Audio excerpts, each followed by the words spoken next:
नमस्कार। आपके लिए कैसा होगा 2021? ये आखिरी दो राशियां हैं, कुंभ और मीन। कुंभ पर शनि का 7.5 है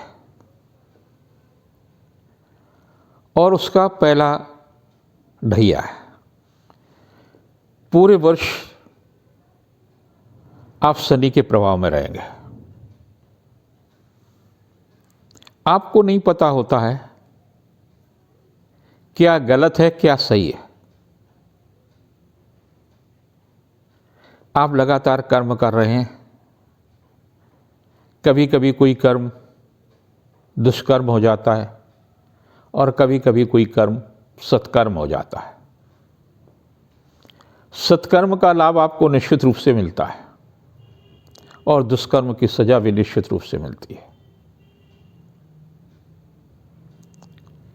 कर्म करने से पहले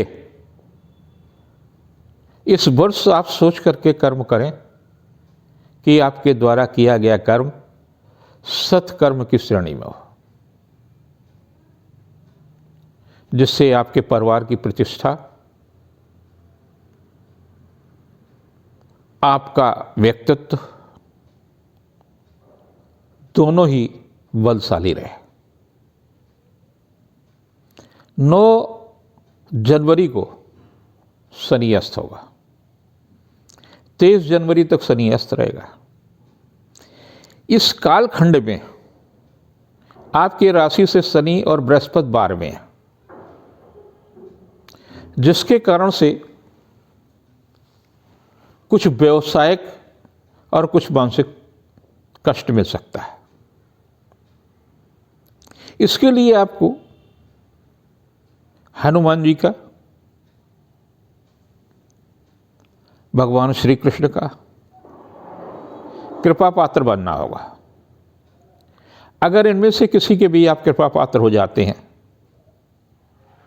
तो निश्चित रूप से ये कि आप दुष्कर्म नहीं करेंगे, कर्म ही सत्कर्म की ओर ही अग्रसर होंगे। शनि न्याय प्रिय है, आपके साथ भी न्याय होगा, लेकिन इस कालखंड में पारिवारिक समस्याएं आपको कहीं न कहीं तनाव देंगी।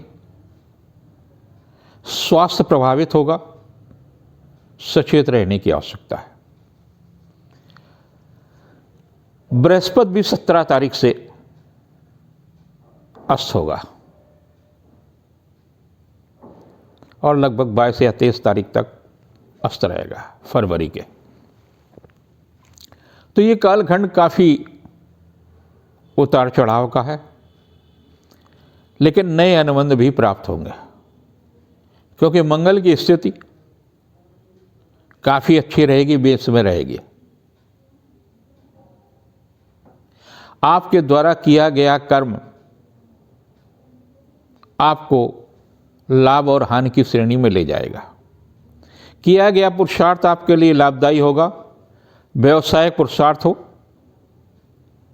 आर्थिक मुद्दे को लेकर के पुरुषार्थ हो, धार्मिक कार्यों को लेकर के पुरुषार्थ हो, पारिवारिक को मामले को एकीकरण का हो, न्यायप्रिय कार्यों का हो या राजनीतिक हो, ये पुरुषार्थ आपके लिए लाभदायी होगा और ये भी 24 फरवरी तक। तो इस प्रकार से आपको स्वास्थ्य के प्रति तो सचेत रहने की आवश्यकता है, कुछ पारिवारिक मामलों में भी सचेत रहना है, लेकिन 24 फरवरी तक कुल मिलाकर के उपलब्धियां भी होंगी। चली आ रही समस्याओं का निदान भी होगा। चल या अचल संपत्ति के मामले में भी सफलता मिलेगी। 24 फरवरी से लेकर के 6 अप्रैल के मध्य अच्छा समय नहीं है। किसी अधीनस्थ कर्मचारी या रिश्तेदार के कारण से आपको बहुत तकलीफ हो सकती है।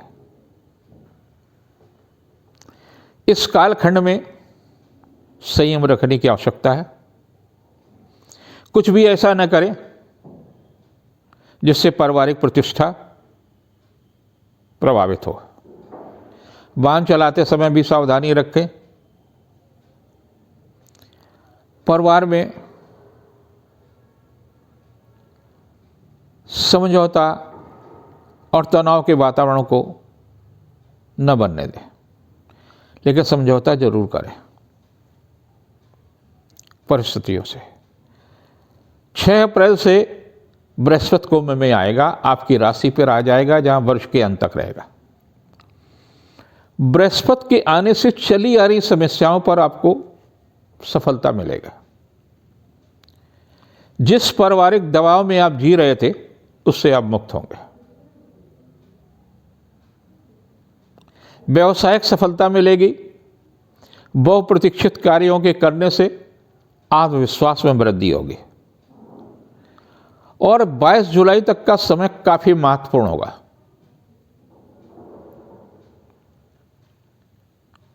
व्यवसायिक लाभ मिलेगा, आर्थिक पक्ष मजबूत होगा, अपने आप को स्थापित करने में भी सफल होंगे। 23 जुलाई से लेकर के 9 सितंबर के मध्य षड्यंत्र आपके प्रति हो सकते हैं। रोग या शत्रु आपको तनाव दे सकता है। कुछ पारिवारिक समस्याएं या अधीनस्थ कर्मचारी से संबंधित समस्या फिर तनाव का कारण बन सकती है। तनाव मिलेगा, किसी प्रकार की हानि नहीं है, लेकिन तनाव से बचने के लिए हनुमान जी की शरण में जाना ही होगा। 9 सितंबर से लेकर के 21 अक्टूबर के मध्य का समय बहुत ही महत्वपूर्ण है। विरोधी बुरी तरह से परास्त होंगे।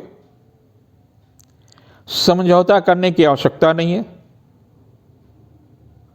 और प्रतिशोध में जीने की आवश्यकता नहीं है। मन पर दबाव मत बनाएं। निर्भय होकर के व्याधियों का और विरोधियों का सामना करें। 27 अक्टूबर से 9 दिसंबर के मध्य का समय निर्बल है। फिर विरोधी जिन्हें आपने माफ किया है,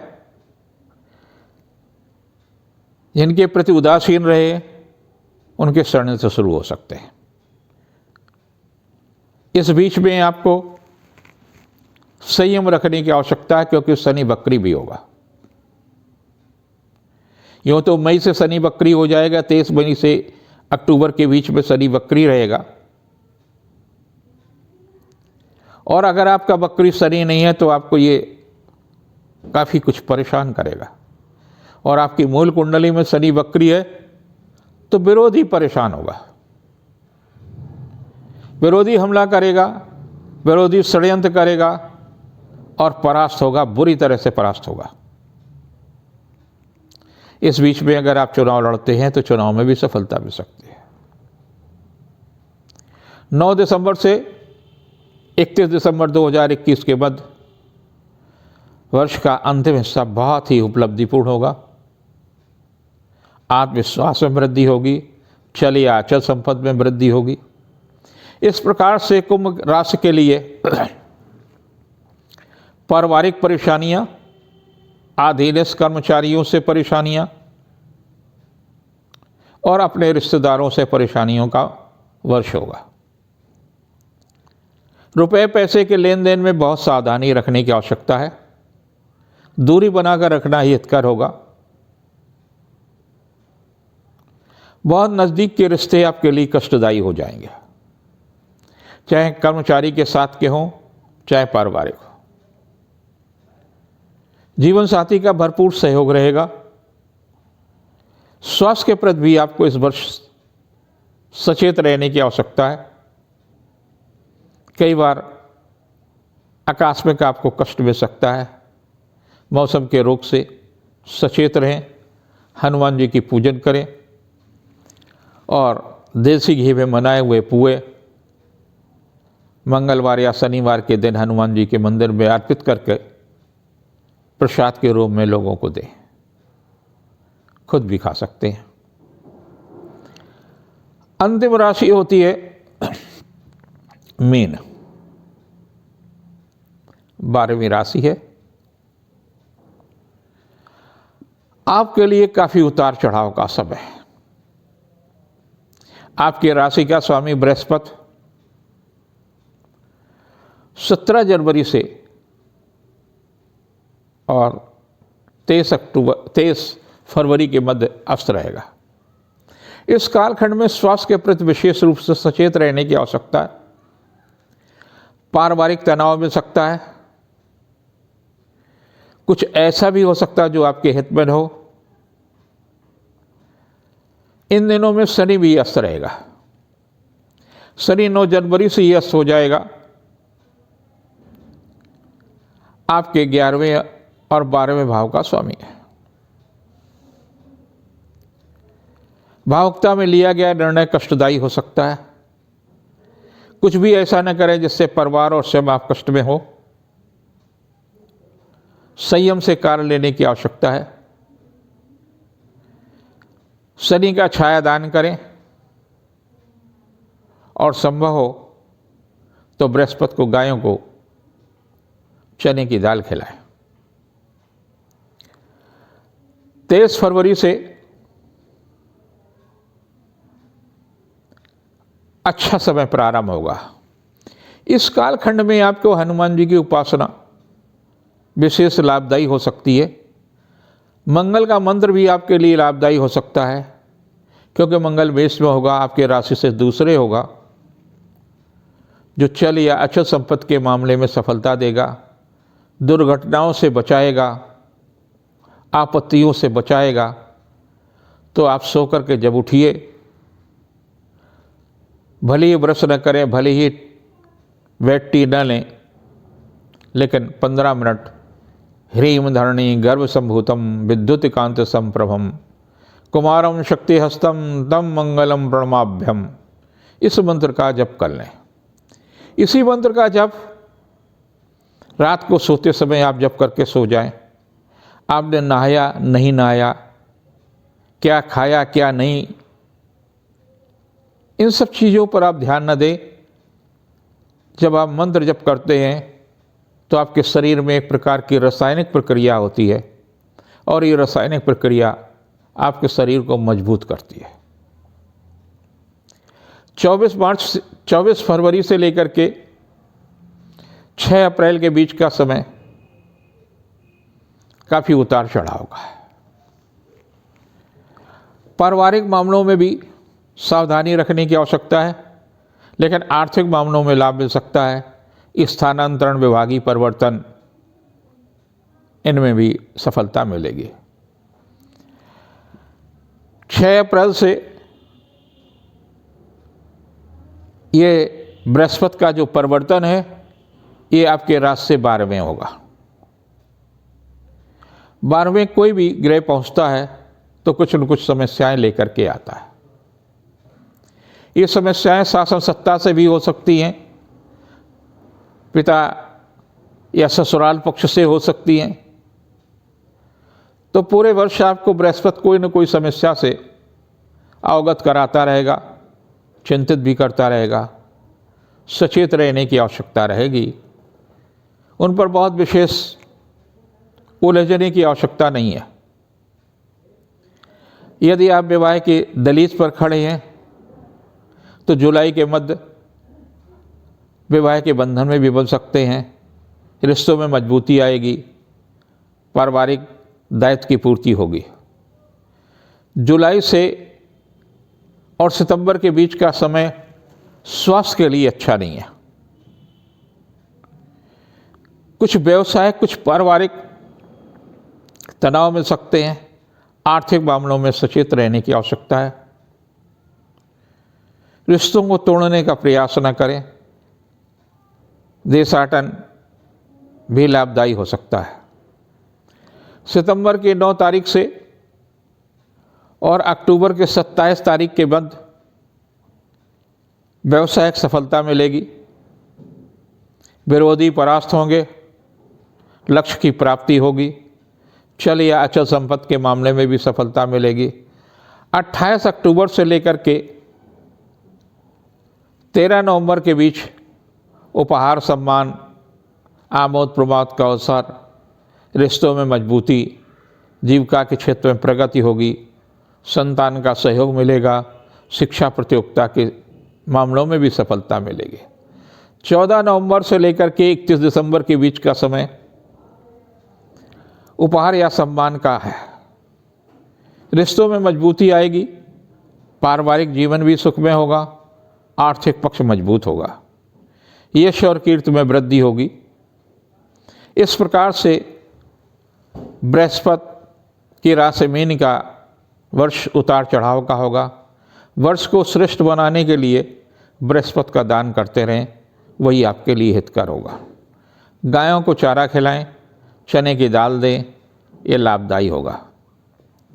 इस वर्ष 4 ग्रहण होंगे, यानी 2021 में 4 ग्रहण भारत में होंगे।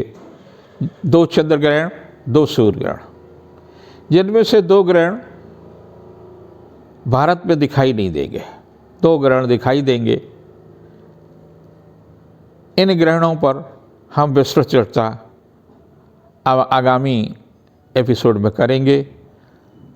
हमारे सभी दर्शक, ज्योतिष में आस्था रखने वाले सभी भारतवासी, उनके लिए 2021 का वर्ष मंगलमय हो, कल्याणकारी हो। उनका आराध्य, उनका धर्मगुरु, उनका देव उन पर कृपा की वर्षा करें। सुख शांति समृद्धि की हम भी कामना करते हैं।